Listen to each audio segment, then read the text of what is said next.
إن الحمد لله نحمده ونستعينه ونستغفره ونعوذ بالله من شرور أنفسنا ومن سيئات أعمالنا من يهده الله فلا مضل له ومن يضلل فلا هادي له وأشهد أن لا إله إلا الله وحده لا شريك له وأشهد أن محمدا عبده ورسوله يا أيها الذين آمنوا اتقوا الله حق تقاته ولا تموتن إلا وأنتم مسلمون يا أيها الناس اتقوا ربكم الذي خلقكم من نفس واحدة وخلق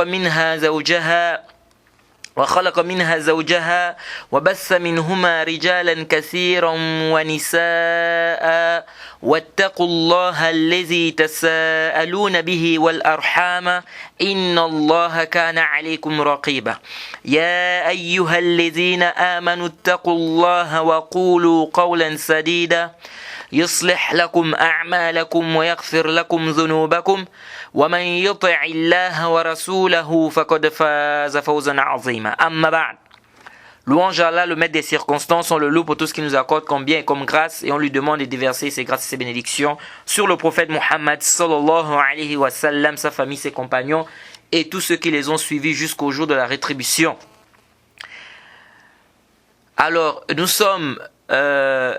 nous allons, Inch'Allah ta'ala, rentrer dans un nouveau livre, ou dans un livre, n'est-ce pas, que nous allons, Inch'Allah, essayer d'expliquer, un livre qui a un rapport avec la jurisprudence islamique. Avant de continuer, j'aimerais d'abord rappeler un point. Tout à l'heure, nous avons ici lu le khutbatul haja, qui est la locution que le prophète Mohammed sallallahu alayhi wa sallam avait l'habitude de faire dans ses sermons. Et on a toujours rappelé ça, mais on va toujours rappeler pour que les gens comprennent, pour que ça rentre, pour que les gens puissent mieux assimiler. On a toujours rappelé que le khutbatul haja s'est limité aux 3 versets que nous avions cités précédemment, et que l'ajout que les gens amènent, fa inna khayrul kalam kalamullah wa khayrul hadi hadi Muhammadin sallallahu alayhi wa sallam wa sharrul umuri muhdathatuha wa kullu muhdathatin bid'ah wa kullu bid'atin dalalah wa kullu dalalatin fi nar. Cet ajout là, en réalité, ce n'est pas venu dans le khutbatul haja. Ce n'est pas venu dans le khutbatul haja. Ça peut étonner beaucoup de gens, mais c'est ça. C'est pas venu dans tous les livres qui sont venus. Sunan Abi Daoud, Tirmizi, Nasaï, tous les livres qui sont venus, il y a le khutbatul haja. Ça se limite à ces 3 versets là. Et non cet ajout. Cet ajout, oui, est venu, c'est authentique. Ça a été prouvé. Ça, il n'y a pas de doute. Mais est-ce que c'est dans le khutbatul haja? Non. Vous voyez? Et on a déjà parlé de ça dans plusieurs de nos cours. Jade. Donc, il n'y a pas de mal de citer ça, mais de faire entrer ça dans le khutbatul haja, ou bien de croire maintenant que ça fait partie du khutbatul haja, ça vraiment, fihi nazar. Jade. Alors, je disais tantôt que nous allons rentrer dans le sharh d'un livre qui est Ad-Durar al-Bahiyya fi Masail al-Fiqhiyya, c'est-à-dire les perles magnifiques, c'est-à-dire qu'on pourrait traduire, n'est-ce pas, selon la traduction rapprochée, les perles magnifiques concernant les questions de jurisprudence islamique du Cheikh Mohammed ibn Ali al-Shawkani, rahimahullah. Il a écrit ce livre, n'est-ce pas, qui est en rapport avec les questions de jurisprudence en islam, ou les questions de jurisprudence islamique. Et il a commencé du chapitre de Tahara jusqu'au dernier chapitre du fiqh, et il a mis dans le Durar là, le dernier chapitre qu'il a eu à mettre, c'est quoi? C'est le chapitre du djihad. C'est le chapitre du djihad. Donc, nous allons, par la permission d'Allah subhanahu wa ta'ala, étudier ce livre ensemble. Et ce livre, pourquoi? C'est-à-dire, pourquoi j'ai choisi ce livre? Pourquoi je l'ai choisi?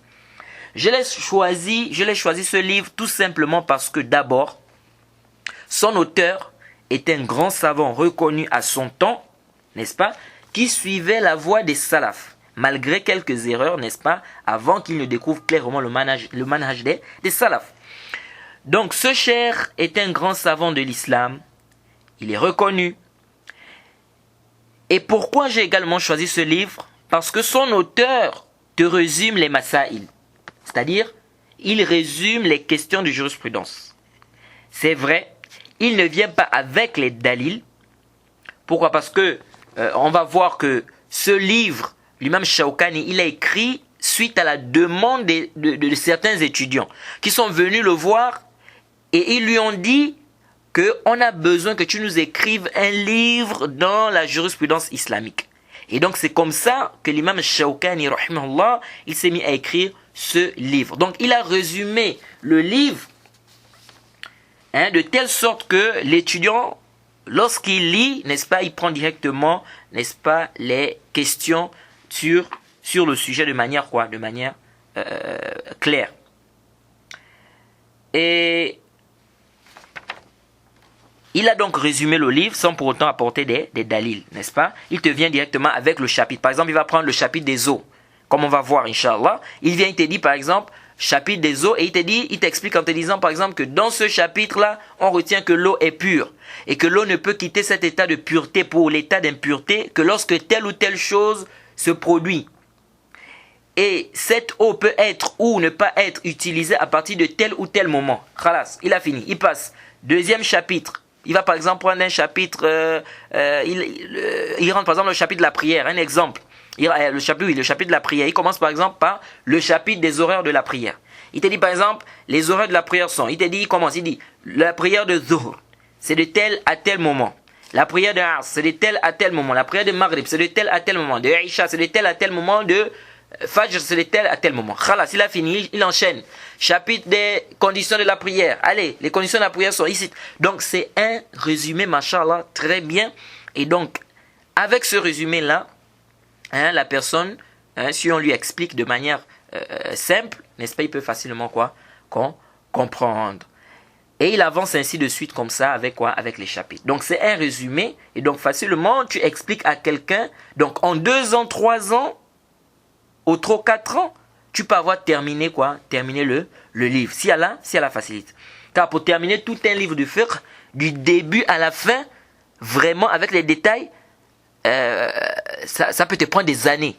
Parfois 5 ans, 6 ans, 7 ans, 8 ans, peut-être même 10 ans. Oui. Donc le livre, il est résumé.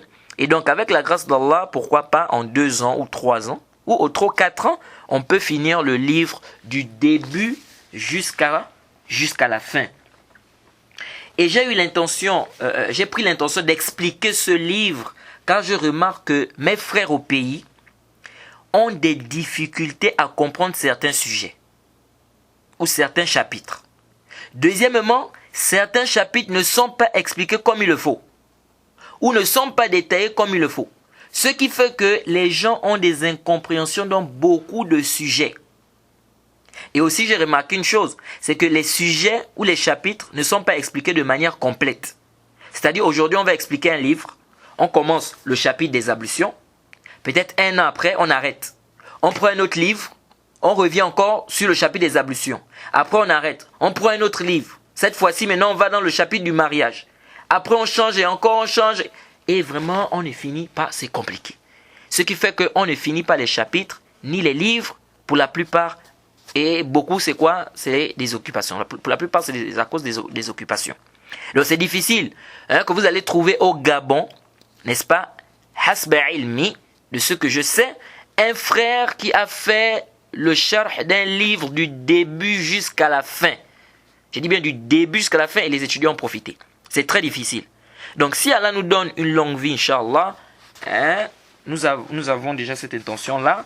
On espère qu'Allah va nous donner une longue vie et la force et le courage de faire quoi? De terminer ce livre-là de l'imam Mohammed ibn Ali al-Shawkani, rahimahullah, du début jusqu'à la fin. Du début jusqu'à la fin. Le livre, c'est-à-dire on va prendre les explications du livre, parce que vous deviez savoir que l'imam al-Shawkani, il a lui-même fait le sharh de ce livre. Donc lui-même il a écrit le livre et lui-même il a fait le sharh du livre. C'est-à-dire lui-même il a écrit son livre, bien lui-même il a écrit le livre et il a fait l'explication du livre, qu'il a nommé Ad-Darari al-Mudiyya Sharh ad-Durar al-Bahiyya. Vous voyez? Donc l'imam al-Shawkani lui-même il a fait le sharh. Donc on va s'aider de son sharh, du sharh de l'imam, parce que celui qui a écrit le livre, il connaît mieux son murad, il connaît mieux ce qu'il veut dire là. Vous voyez? Donc on va s'aider de l'explication de l'imam al-Shawkani, mais on ne va pas se limiter à cela. On va apporter d'autres explications aussi, n'est-ce pas, qui sont tirées d'autres livres, n'est-ce pas, qui sont tirées des paroles d'autres savants, qui sont tirées des durus d'autres savants, etc., qu'on va essayer de quoi? De résumer et d'apporter ici, pour que les gens puissent avoir l'essentiel. Le but ici, on ne va pas tout apporter parce qu'on ne peut pas tout apporter ici. Non, le but c'est qu'on apporte l'essentiel ou ce qui peut permettre à un musulman, n'est-ce pas, d'avoir une certaine vision propre de sa religion en matière de quoi? De jurisprudence islamique. Donc, on va s'aider de ce charh comme je vous ai dit, et on va aussi ajouter d'autres explications, n'est-ce pas, qu'on aura acquis d'autres livres ou des cours d'autres savants, etc. On parlera dans ce livre aussi des qawa'id al-usuliyya, des qawa'id al-fiqhiyya. C'est très important parce que quand on parle du fiqh, on ne peut pas parler du fiqh sans rentrer dans des qawa'id al-usuliyya, sans rentrer dans des qawa'id al-fiqhiyya. On en a besoin dans le fiqh. Et on va également peut-être rentrer aussi dans les hadiths, n'est-ce pas, dans les hadiths, pour voir aussi pourquoi certains savants divergent sur tel ou tel hadith. Pourquoi tel savant a dit que ce hadith est da'if, pourquoi l'autre a dit que c'est sahih. Si le besoin s'est fait sentir, bien évidemment. Si le besoin s'est fait sentir. Et je rappelle que les cours, n'est-ce pas, qu'on va faire par rapport à ce livre, ce sont des cours qui ne sont pas restreints, s'il vous plaît, ce sont des cours qui ne sont pas restreints au awam. C'est-à-dire que ce n'est pas juste au commun des musulmans. Non, je le fais pour un profit général. Je le fais pour un profit général. Donc, c'est pas restreint seulement au commun des musulmans. Donc, je vais ici apporter des choses. Pourquoi? Pour que le profit soit de manière quoi? De manière générale. Et aussi, je vais essayer de faire de mon mieux pour que le niveau soit abordable de telle sorte que même le ami ne soit pas perdu, Inch'Allah. Je dis bien, je vais essayer de faire de mon mieux. Pourquoi? Pour que même le commun des musulmans ne soit pas perdu lorsqu'il va écouter les explications. Donc je vais les expliquer de manière simple. Bi'iznillahi ta'ala. Comme j'ai dit, sauf dans certaines masaïl qui demandent un peu plus de tafsil, où je vais essayer de détailler aussi, surtout pour nous au pays, parce que il y a certains sujets au pays certains sujets qui causent beaucoup de problèmes, vous voyez, et qui amènent des divergences, qui amènent parfois même des choses qui ne devraient pas être, n'est-ce pas? Et donc ces massa-là, on a besoin d'un peu plus de détails, on a besoin d'un peu plus de tafsil pour que les gens puissent mieux comprendre l'affaire. Et je demande vraiment qu'Allah nous facilite et qu'il fasse que cette œuvre soit khalisan lahu, c'est-à-dire que soit sincèrement en vue de son visage, qu'il n'y ait pas d'ostentation dans ce qu'on va faire, qu'il n'y ait pas de mauvaise intention dans ce que nous voulons faire. Donc on demande vraiment à Allah de nous assister. Car toute œuvre que le serviteur fait, il doit essayer de faire ces œuvres-là, pourquoi? En vue du visage d'Allah, c'est-à-dire en vue de la récompense d'Allah subhanahu wa ta'ala. Alors, nous allons donc rentrer. Mais avant de commencer, j'aimerais faire une petite parenthèse sur la vie de l'imam Ash-Shawkani, rahimahullah. Qui est-il, l'imam Ash-Shawkani, rahimahullah? Ça, c'est très important. Alors, comme je vous disais, c'est un savant qui est reconnu. C'est l'un des grands savants, n'est-ce pas, de son époque. Et il était connu à son époque, n'est-ce pas. C'est un savant qui a grandi, n'est-ce pas, dans le pays du Yémen. Et son nom c'est Mohammed ibn Ali ibn Mohammed ibn Abdullah ibn Hassan ibn Mohammed Ash-Shawkani, rahimahullah. Mohammed ibn Ali ibn Mohammed ibn Abdullah ibn Hassan ibn Mohammed Ash-Shawkani. Ça, c'est le nom de l'imam Ash-Shawkani. Et l'imam Ash-Shawkani, rahimahullah, il faisait quoi? C'était un savant qui suivait quoi? Comme tous nos savants d'ailleurs de la sunna, ils suivent quoi? Les salaf salih. Et c'est un savant qui a regroupé entre le hadith, n'est-ce pas, et le fiqh. Bien qu'il avait, comme certains savants disent, un certain laxisme dans quoi? Dans les authentifications de certains hadiths. Et ça, c'est présent, comme vous le voyez, quand vous lisez son livre Nail al-Awtar, vous voyez ça. Je vous donne par exemple un exemple. Lorsqu'on va parler, il y a un hadith qui est venu, on dit que le prophète Mohammed sallallahu alayhi wa sallam a ordonné, certainement on en parlera dans le chapitre des choses qui annulent les ablutions, n'est-ce pas? Le prophète a ordonné à celui qui a vomi de refaire les ablutions. Ça, c'est un hadith qui est daif. C'est un hadith qui est daif, le hadith qui dit que le prophète a ordonné à celui qui a vomi de faire quoi? Les ablutions. Mais on a vu que le prophète a vomi et il a fait les ablutions. Dans un autre hadith, que certains savants authentifiés, tel que le Cheikh Al-Albani. Qu'est-ce que l'imam Al-Shawkani a fait par rapport à ça? L'imam Al-Shawkani, rahimahullah, il a fait ce qu'on appelle, il a voulu faire le taqwiya du hadith. Il a voulu renforcer le hadith. Alors qu'est-ce qu'il a fait? Il a pris le hadith où le prophète a ordonné à celui qui a vomi de refaire les ablutions, et le hadith où le prophète a fait les ablutions lorsqu'il a vomi. Il a pris ça, il a fait, il a dit que ces deux hadiths se renforcent et ça devient quoi? Hassan li ghayrihi. Mais ça là, beaucoup de savants, certains savants disent quoi? Que ça c'est khata. Ça c'est quoi? C'est un khata, c'est une erreur du cheikh, de l'imam Mohammed ibn Ali al-Shawkani, rahimahullah. Ici on ne peut pas renforcer un hadith, ou bien on ne peut pas renforcer la parole avec l'acte dans les authentifications des hadiths. Pourquoi? Parce que tout simplement la parole, c'est quoi l'ordre ici? Parce qu'on a dit le prophète a ordonné. Donc l'ordre ici implique l'obligation. Or l'acte du prophète n'implique pas l'obligation, sauf dans des cas, par exemple, si c'est venu faire le bayan de quelque chose qui est wajib. Hein, ça, avec beaucoup de tafsilat aussi chez les savants de Usul, parce que ça c'est aussi une longue divergence là-bas. Chez les savants de Usul, l'acte du prophète c'est quoi? C'est l'istihbab, c'est le wujub, c'est quoi? C'est un khilaf là-bas. Bref, nous ce qui nous importe ici, c'est de savoir qu'on ne peut pas renforcer la parole du prophète, ou bien l'ordre du prophète, je veux dire, avec quoi? Avec l'acte. Pourquoi? Parce que l'ordre, c'est l'obligation.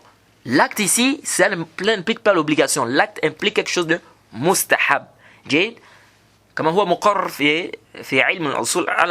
Donc, ici, là, on ne peut pas renforcer l'ordre et ce qui est mustahab. Pourquoi? Parce qu'après, quelle est la sentence qu'on va sortir de là? On a un hadith où le prophète a ordonné. On a un hadith où le prophète a fait. Maintenant, on dit on renforce le hadith où le prophète a ordonné avec le hadith où le prophète a fait. Mais la sentence, on sort avec quelle sentence? Là, il y a un problème. Parce que l'ordre implique l'obligation, l'acte n'implique pas l'obligation. Donc, vous voyez que beaucoup de savants disent que ça, c'est une erreur parce qu'on ne peut pas renforcer ici, quoi, l'ordre avec quoi? Avec le faire. Donc, c'est comme ça, comme on dit, tous nos savants, aucun savant n'est infaillible. Ça, il faut savoir ça. Aucun de nos savants n'est infaillible. On n'a pas la croyance de quoi? Des chiites. Qui disent que leurs imams ils sont infaillibles, d'autres disent ils sont même allés même très loin. Ils ont dit qu'ils ont une place parfois même plus même que les prophètes. Oui, nous on n'a pas cette croyance-là. Celui qui pense ça dans sa tête, que les savants sont infaillibles, ou les savants de l'islam, ou les savants de la sunna sont infaillibles, ou bien les savants sont infaillibles, qu'il sache qu'il a des problèmes dans sa croyance. Ça, on ne connaît pas ça dans notre religion, que les savants sont quoi? Infaillibles. Donc, l'imam Al-Shawkani c'est un grand savant, mais ça ne veut pas dire que tout ce qu'il dit, c'est nécessairement vrai. Ça ne veut pas dire que tout avis qu'il a, c'est nécessairement vrai. Et vous verrez même que tout au long de notre sharh, il y a des avis où on ne sera pas d'accord avec l'imam Al-Shawkani, ou bien il y a des avis où on ne va pas adopter. Et quand je dis ça, il faut bien comprendre.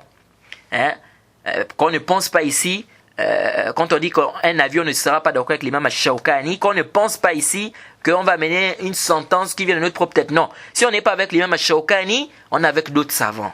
Ça, c'est important de comprendre ça. Si on n'est pas avec l'imam Al-Shawkani, on est avec lui, on est avec d'autres savants. Si on n'est pas avec tel savant, on est avec un autre savant. Parce que quoi? On ne doit pas parler dans le din d'Allah, dans des masaïl, tu n'as pas d'imam qui t'a précédé dans ça. Comme avait dit l'imam Ahmed. La tatakallam fi mas'ala laysa laka fiha imam. N'est pas dans un sujet, tu n'as personne qui t'a précédé dans ça. Donc, l'imam Al-Shawkani, il est né en 1173 de l'Hégire. Il est né en 1173 de l'Hégire et il est mort en 1250. Il est mort en 1250. Il est mort à l'âge de 77 ans. Il est mort à l'âge de quoi? À l'âge de 77 ans. Et l'imam Al-Shawkani, comme je vous ai dit, c'était un savant reconnu dans l'islam, dans le fiqh, dans les usul, etc. Et même dans le hadith. Et même dans le hadith, vous allez voir, dans les livres, par exemple, du Cheikh Al-Albani, parfois il cite l'imam Al-Shawkani, il dit l'imam Al-Shawkani a authentifié ça. Oui. Donc l'imam Al-Shawkani était reconnu comme un savant des hadiths, c'est un savant du fiqh, c'est un savant dans les usul. Et même dans le tafsir, c'était un savant, c'était vraiment un grand savant reconnu de son époque. Et l'imam Al-Shawkani, il a grandi dans un endroit où il y avait des chiites. Dans un endroit où il y avait des chiites. Dans un pays où il y avait des chiites. Et l'imam Al-Shawkani, c'était un Zaydiya. L'imam Al-Shawkani, c'était un Zaydiya. Et les Zaydiya, c'est une secte parmi les sectes des chiites. Et ils ont des croyances bortées là. Et vous savez que les chiites, ils ont vraiment des croyances qui sont battles là. Hein? Et certains parmi eux disent que Djibril s'est trompé lorsqu'il a mis la révélation.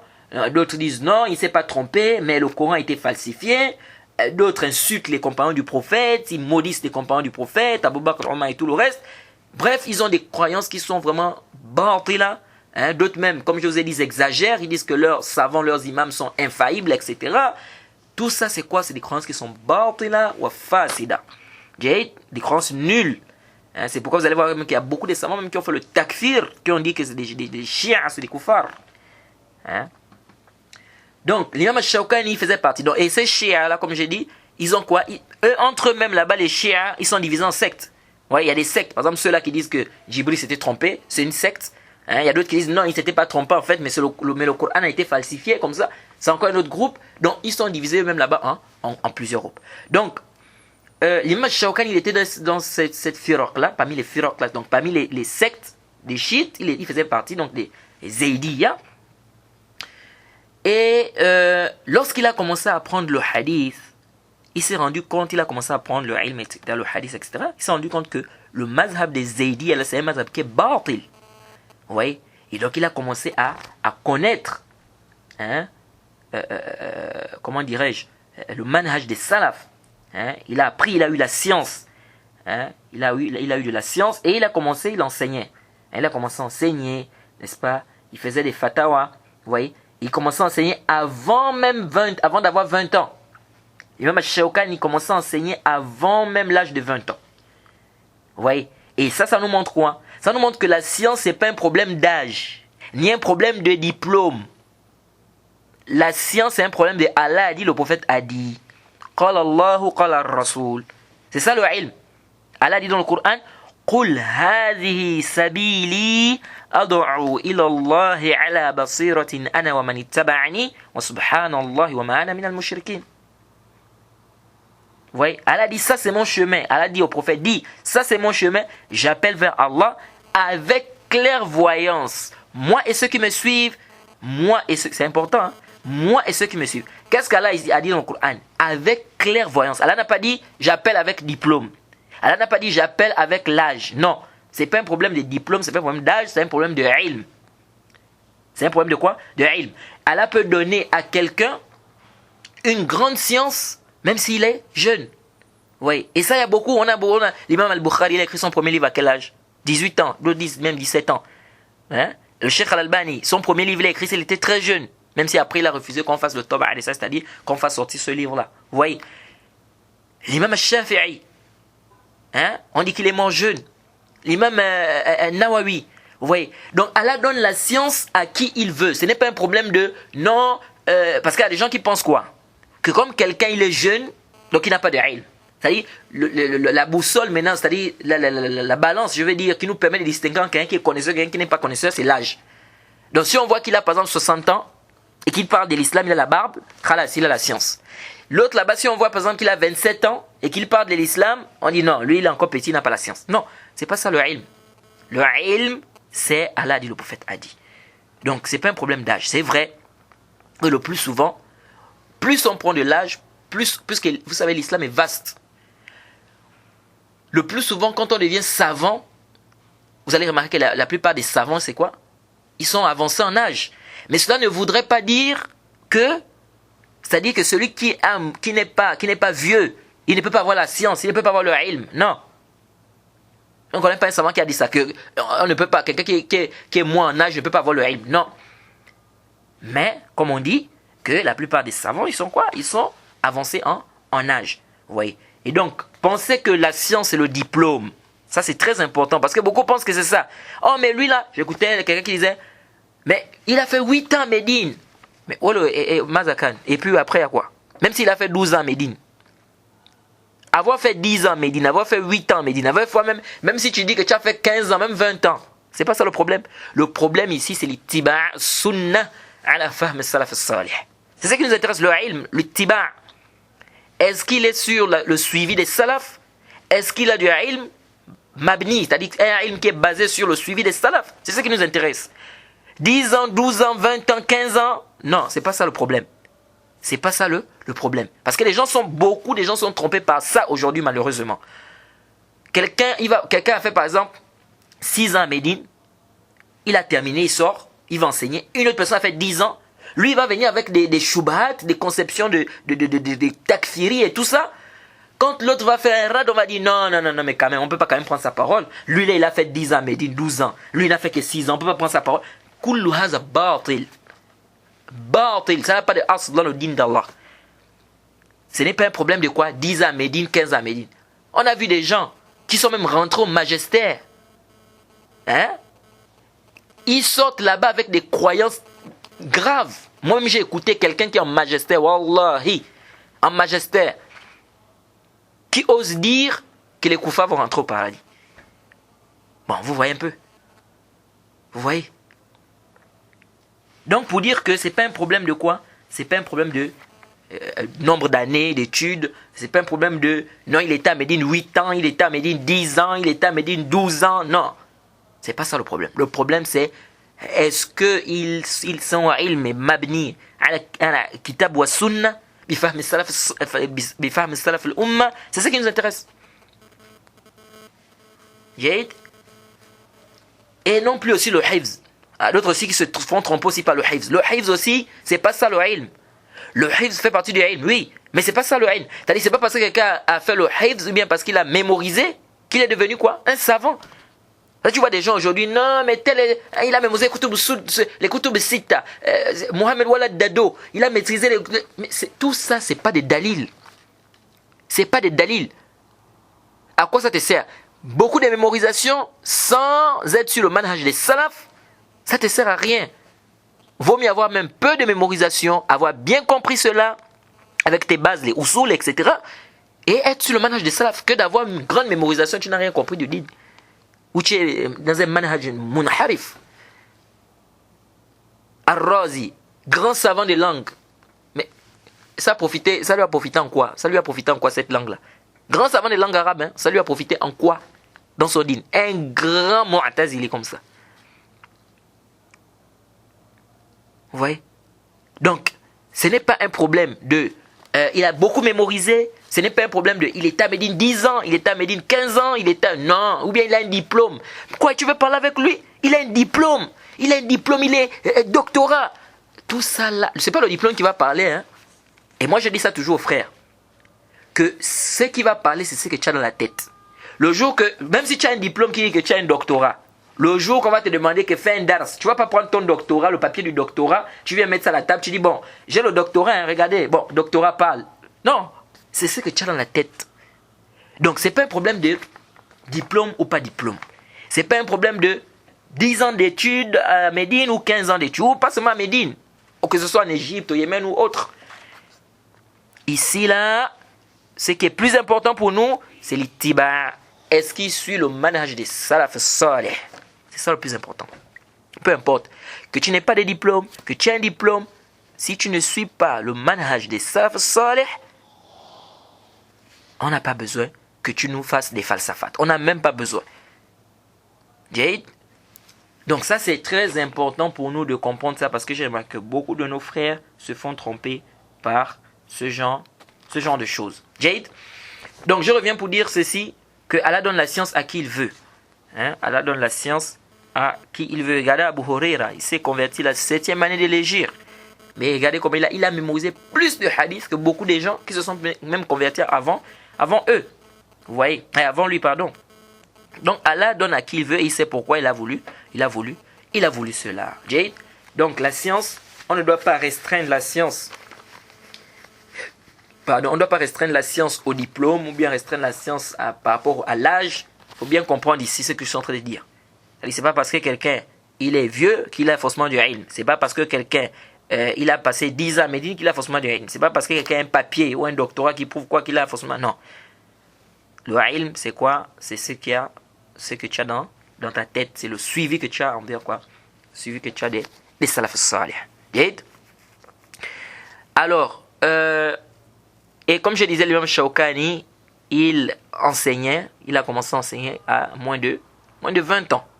Et il était connu dans quoi? Dans son pays. Hein, il était connu. Et comme je disais, Allah peut te donner la science en 10 ans, qu'il ne va pas donner à une personne qui a passé 20 ans dans le même endroit où toi tu as appris. C'est-à-dire, vous deux vous êtes venus apprendre au même endroit. Lui, il a passé 20 ans, toi tu as passé 10 ans. Allah peut te donner une science qu'il ne lui a pas donné lui. Est-ce que vous voyez un peu? Donc, c'est Allah qui donne à qui il veut. Jade. Et l'imam Shawkani disait, déjà même, ces shuyukh, les gens qui enseignaient l'imam Shawkani, ils étaient là. Oui. Et l'imam Shawkani disait, Akhuz min kulli alimin ma laysa inda sahibihi. Il disait, je prenais de chaque savant ce que l'autre n'avait pas. Oui. Et tout ceci, quoi, tant que, issu quoi, le manhaj des salaf. C'est pas tu vas aller pas. Parce qu'aujourd'hui, on voit des gens qui vont prendre la science chez des gens des bid'a. Et quand tu viens, tu dis non, c'est pas ça le manhaj des salaf, ils te ramènent toute une philosophie. Oh non, tout le monde fait des erreurs, oh, comme ça, si on dit ça, personne ne va rester, on va... Des trucs bantés là, on ne sait pas où ils vont chercher ça. Qui a parlé de que tout le monde ne faisait pas des erreurs? Vraiment, les gens, je ne comprends pas quoi. Le problème n'est pas là-bas. Et quelle erreur? Le problème, tu as fait l'erreur, mais il faut revenir sur l'erreur. C'est là le mouchkila. C'est là le mouchkila. Tu fais une erreur, tu refuses de revenir là-dessus, c'est là le problème. Et on doit faire le tahzir des gens des bid'a. C'est pas comme les gens qui disent non, on fait le tahzir de la bid'a. Moi, on ne fait pas le tahzir des gens des bid'a. Ça, c'est quoi ça? Ça, c'est batil. Quand le prophète a dit que si vous voyez ceux-là qui suivent les versets équivoques, fahzarhum, il a dit, prenez garde d'eux. Est-ce qu'il a dit de prendre garde seulement de la bid'a? Il dit prenez garde d'eux. De qui? De ces gens-là. Toi, tu viens dire aux gens, non, on doit faire le tahzir de la bid'a, on ne doit pas faire le tahzir de mubtadi'. Et chaz al-kalam. Jade. Donc, revenons à ce qu'on est en train de dire. Donc, je disais que l'imam al-Shawkani, rahimahullah,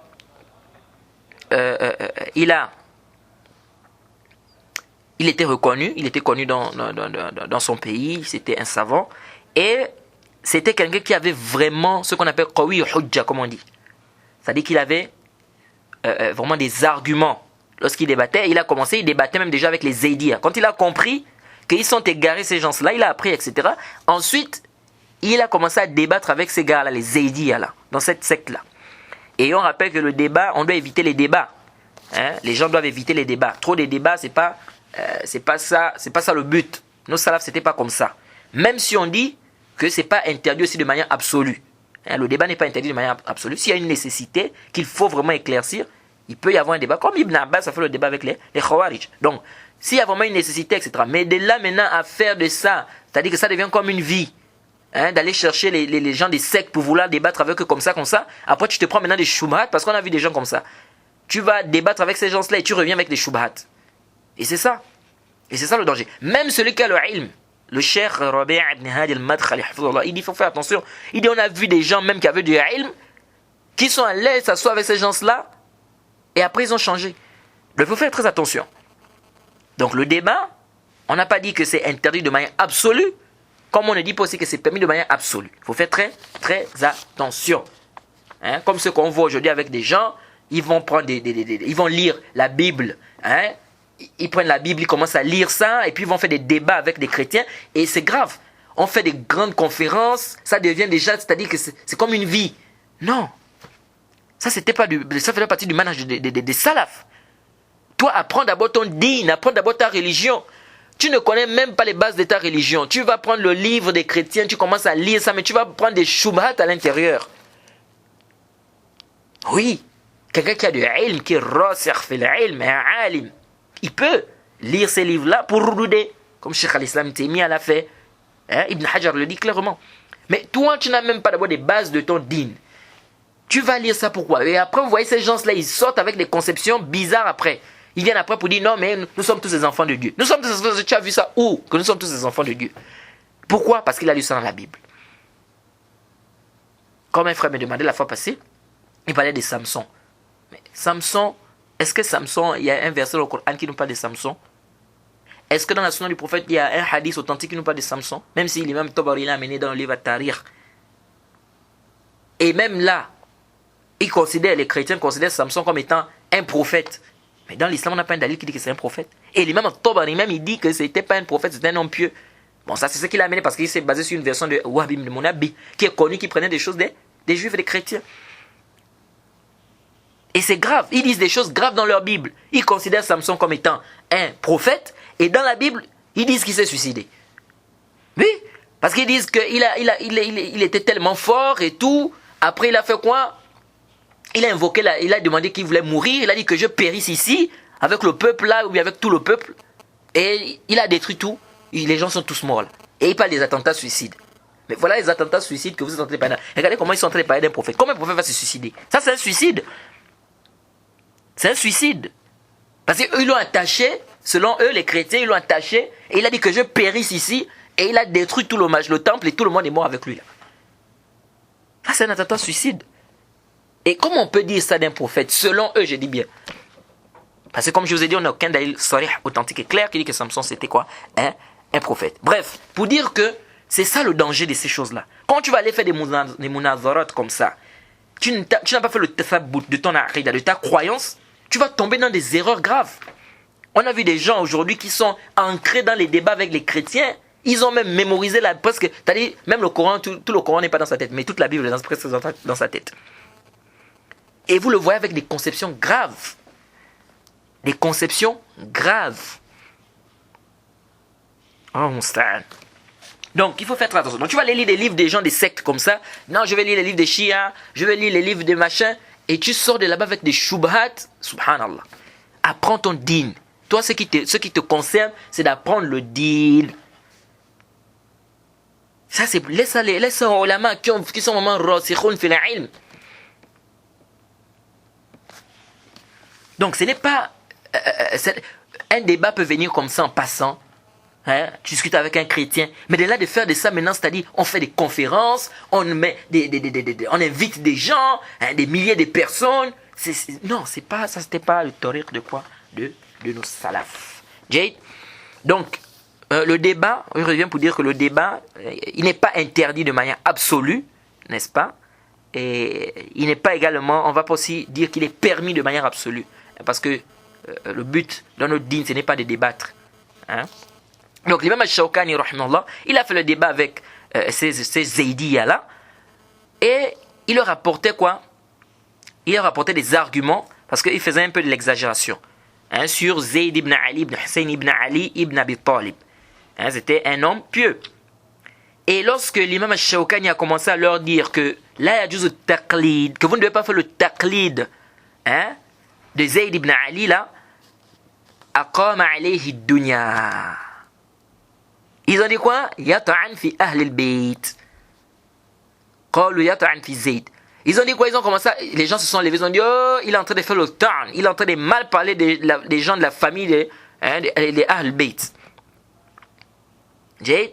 Ils ont dit faire le ta'an sur Zayd. Tout simplement parce qu'il leur a dit quoi? Ne n'est pas fait le taqlid sur lui. Il leur a dit que non. Ana la ata'an. Je ne fais pas le ta'an sur lui. Walakinni aqul kull nas yukhaz wa yurad alayh. Il dit je ne fais pas le ta'an sur lui, mais je vous dis que toute personne on prend de lui, on rejette de lui. Et il a écrit son livre Al-Qawl al-Mufid fi hukm al-ijtihad wa al-taqlid. Vous voyez? Et dans ce kitab, il a même mis c'est un kitab, mashallah, mufid, que la yajuz an yulzam ahad li qawli ahad min an-nas. On ne doit pas obliger à quelqu'un la parole de quelqu'un d'autre. C'est pas la parole du prophète. Oui. Alors, donc, dans ce livre, il a parlé de beaucoup de choses, l'ijtihad, le taqlid, etc. Bref, l'imam al-Shawkani, ce qu'il a dit, c'est un principe qui est clair. Que toute personne, on peut prendre de lui, on peut rejeter. C'est pourquoi j'insiste que nos savants ne sont pas infaillibles. Il faut que les gens comprennent ça. Parce que les gens des sectes, ils viennent avec ça. Ils disent non, vous dites que vos savants sont infaillibles. Et après, quand tu viens, tu cites même un savant, il te dit tout le temps, c'est tous les mêmes savants. Vous pensez que vos savants sont infaillibles. Mais qui leur a dit ça? Et je répète, celui qui croit que les savants sont infaillibles, il a un problème dans sa croyance. Nos ulama sont nos ulama. On les respecte.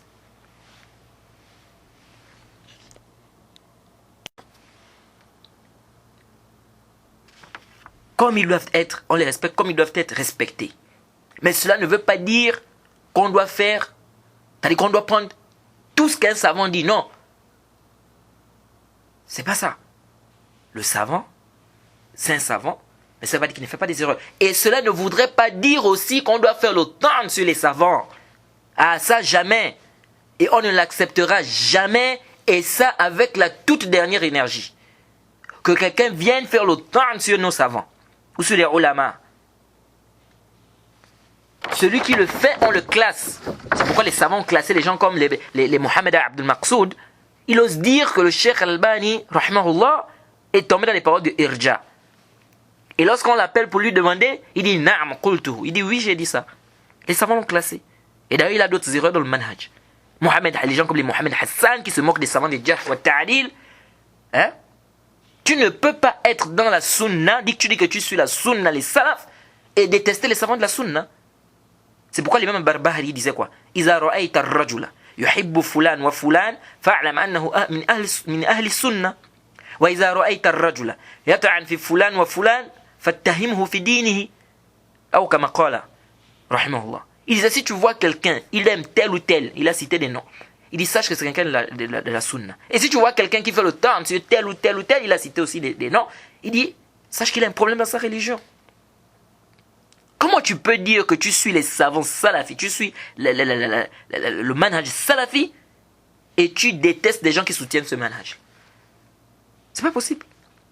Tu dis tu suis le manhaj salafi, tu suis les savants salafis, mais tu es en train de soutenir les gens comme les Mohamed Hassan, les Boulad Dado et tout le reste. Et tout le reste des innovateurs qui sont en train d'égarer des milliers de gens sur la terre. Non. Quand tu dis que tu es dans le manhaj, et c'est ça, vous allez voir ça, hein, que les gens des sectes, ils vont toujours détester les savants de la sunna. C'est comme ça. Donc, on répète bien que le savant, il a sa place. Et faire le tort même sur les ulama, c'est grave. Parce que mal parler des savants, c'est le din. Tu parles mal du din, parce que la religion d'Allah, c'est Allah subhanahu wa ta'ala qui a élevé les savants. Le prophète Mohammed sallallahu alayhi wa sallam a élevé les savants. Les savants, il a dit les savants sont les héritiers des prophètes. Et tous les mérites qui sont venus concernant les savants. Dans le Coran, n'en parlons même pas. Et toi, tu viens faire le turn sur ceux-là. C'est dangereux. Donc, les ulama, ils ont leur place. Mais de là aussi, il faut savoir. C'est pourquoi je dis toujours aux gens que nous sommes une religion du juste milieu. On ne fait pas le turn sur les ulama. On ne rabaisse pas aussi les ulama. C'est le juste milieu. Nos savants, ils ont leur place. On les respecte.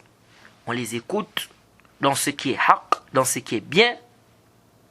Tant qu'ils ne nous demandent pas de désobéir au prophète, c'est-à-dire, si le savant apporte quelque chose qui est en conformité, alhamdulillah, à la sunna. Si le savant apporte quelque chose qui n'est pas en conformité avec la sunna, on ne prend pas ça. C'est ce que je vais dire ici. Si le savant apporte quelque chose qui n'est pas en conformité avec la sunna, qui contredit la sunna du prophète, on suit la sunna du prophète, on laisse la parole du savant. Et ça, c'est tous les savants vont te le dire. C'est pas un débat, on n'a pas besoin de faire un débat sur ça. Donc on est au juste milieu.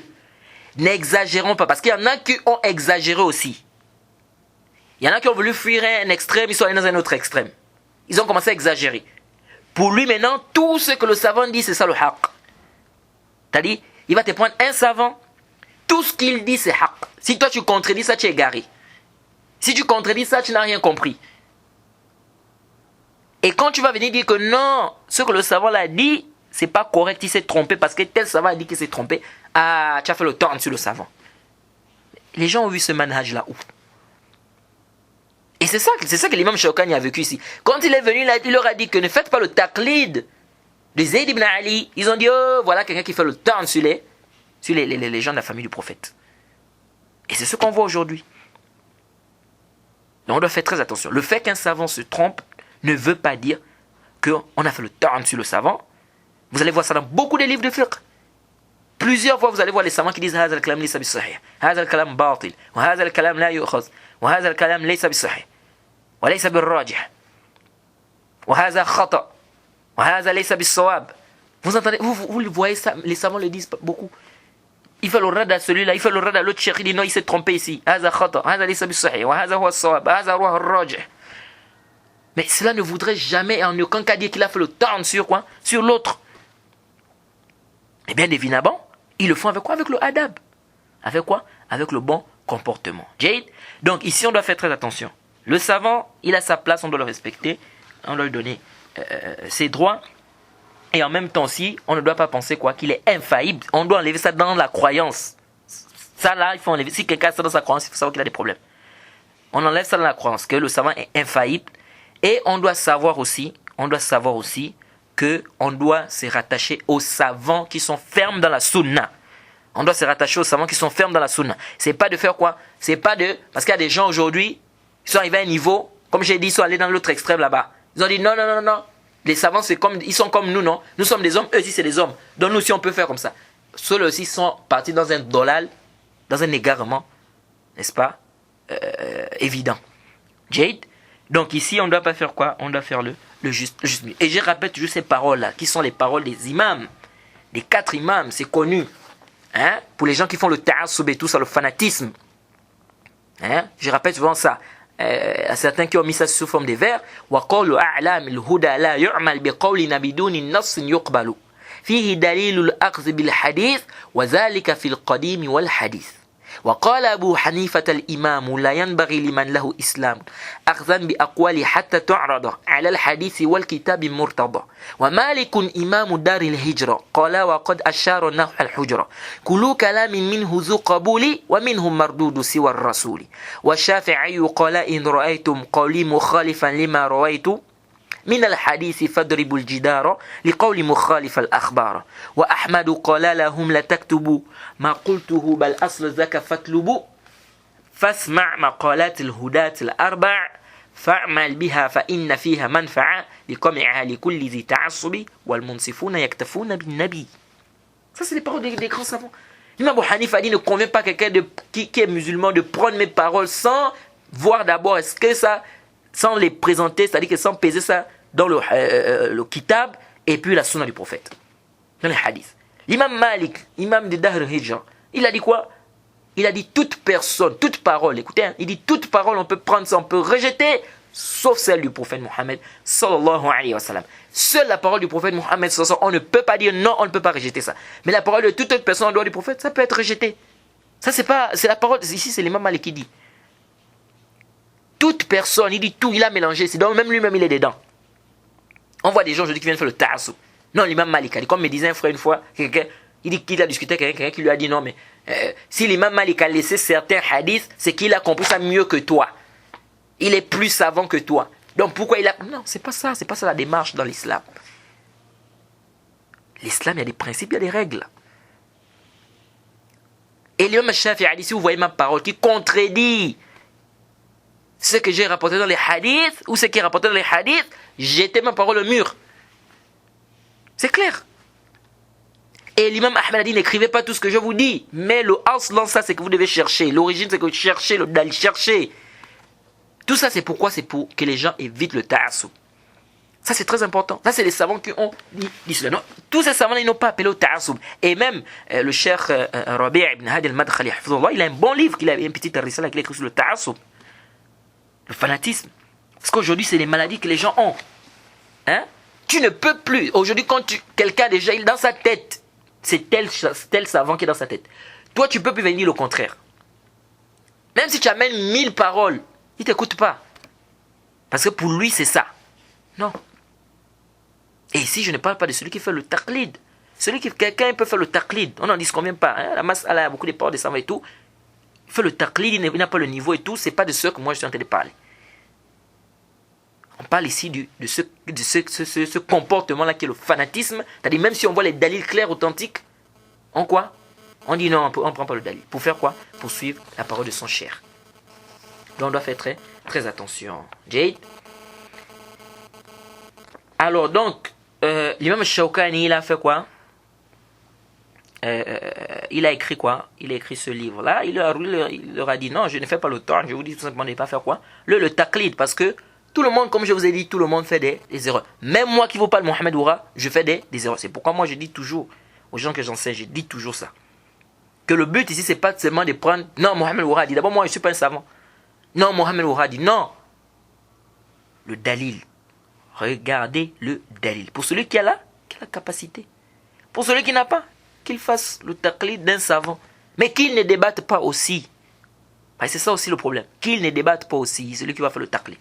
Ça c'est important.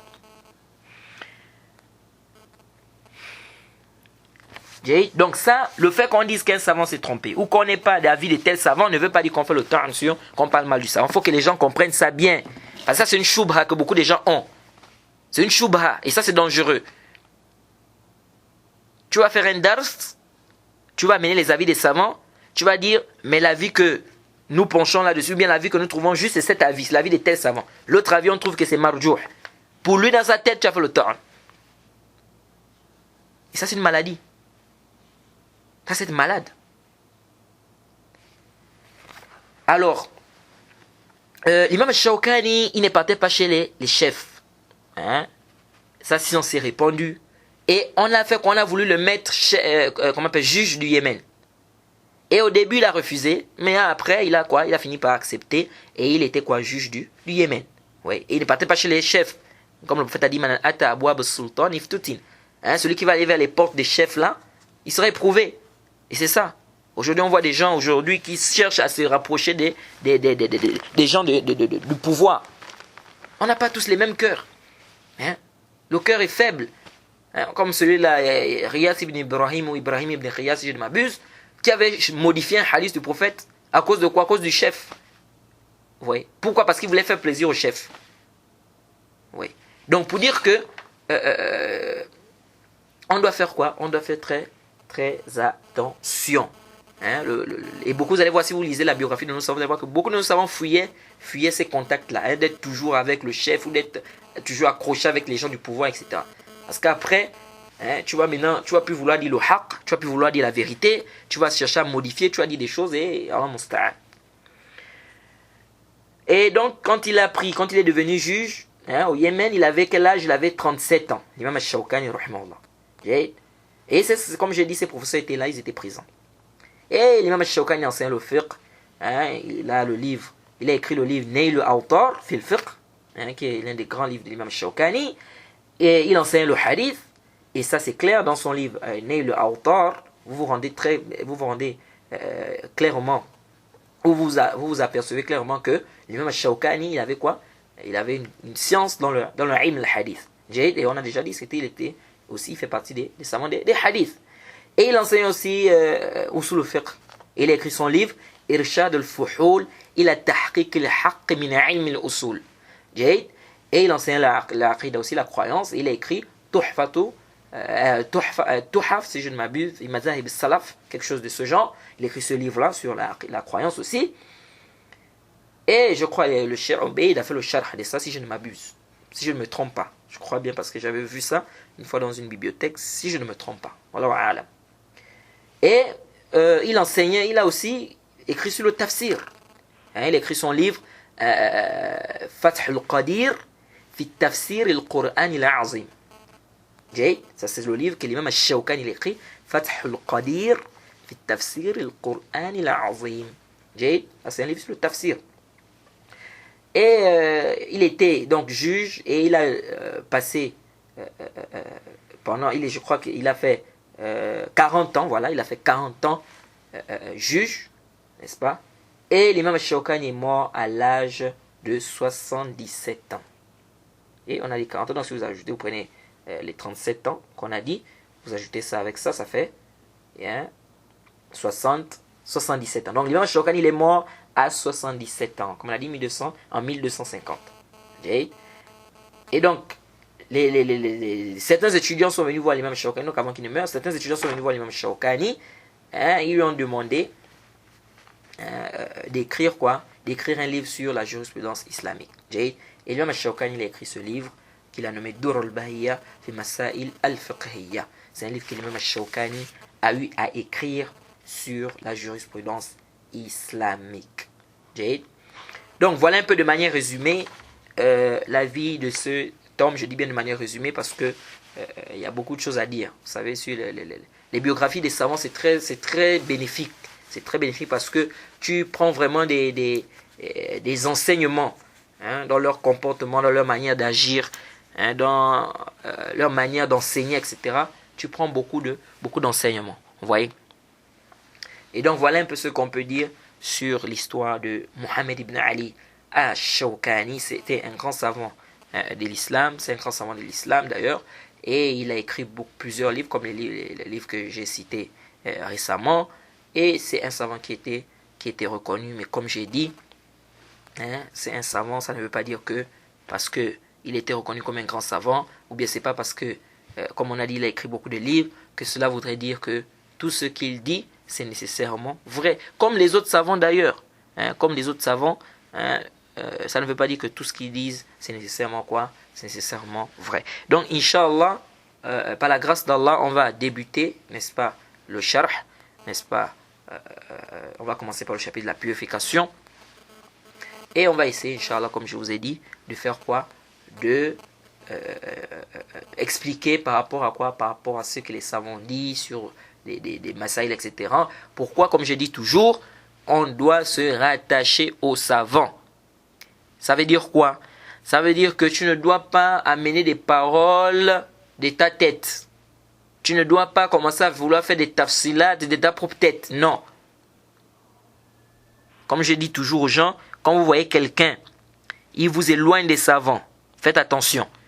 Quand vous voyez quelqu'un qui vous dit non, n'écoutez pas les savants, comme on écoute beaucoup de gens aujourd'hui. Non, n'écoutez pas les savants. Sachez déjà que celui-là, il a des problèmes dans sa religion. Il a des problèmes dans sa quoi? Dans sa religion. Parce que les savants, ce sont eux ils sont comme une lumière. Le prophète Mohammed a dit dans le hadith de Bukhari Muslim, Inna Allah, le hadith d'Abdullah ibn Amr ibn As, إن الله لا يقبض العلم انتزاعا ينتزعه من الصدور العلماء وإنما يقبض العلم بقبض العلماء حتى إذا لم يبق عالما اتخذ الناس رؤوسا جهالا فسئلوا فأفتوا بغير العلم فضلوا وضلوا. Ça c'est le prophète qui dit. Le prophète dit que Allah n'enlève pas la science dans un peuple comme ça. Bon, maintenant seulement on ne connaît plus rien. Non. Il dit Allah, le prophète dit Allah enlève la science en donnant la mort aux savants. Jusqu'à ce qu'il n'y aura plus de savants. On va prendre des ignorants, on va les mettre devant, on va leur poser des questions, ils vont répondre sans science, ils vont s'égarer eux-mêmes et ils vont égarer les autres. Ça c'est un hadith clair qui montre ici la place du savant. Ça veut dire que là où il n'y a pas de savants, là où il n'y a pas de connaisseurs, là où il n'y a pas de ilm, c'est le jahl. Et là où il y a le jahl, c'est quoi? C'est le dalal, c'est l'égarement. Donc on doit faire très attention. Donc on doit retourner vers les ulama, on doit chercher toujours, n'est-ce pas, les explications de nos savants, pas d'amener quoi? Pas d'amener des choses qui viennent de notre propre tête, sans exagération, comme on vient à peine de le dire, sans ta'assoub, je vais dire, pour être un peu plus précis, sans fanatisme. Donc on va s'arrêter par ici, on demande qu'Allah nous aide, qu'Allah nous facilite et qu'il nous donne la compréhension de sa religion et qu'il fasse qu'on termine ce livre-là, Inch'Allah, qu'il nous donne une longue vie pour qu'on termine l'explication de ce livre. Donc on va débuter donc le cours prochain, Inch'Allah, on va commencer par le chapitre des eaux. Le chapitre des eaux. Comme l'imam Shawkani a commencé ici, Bab Ahkamul Miyah. Oui, donc il va commencer ici par quoi? Le jugement ou les jugements des eaux, ou bien les sentences des eaux.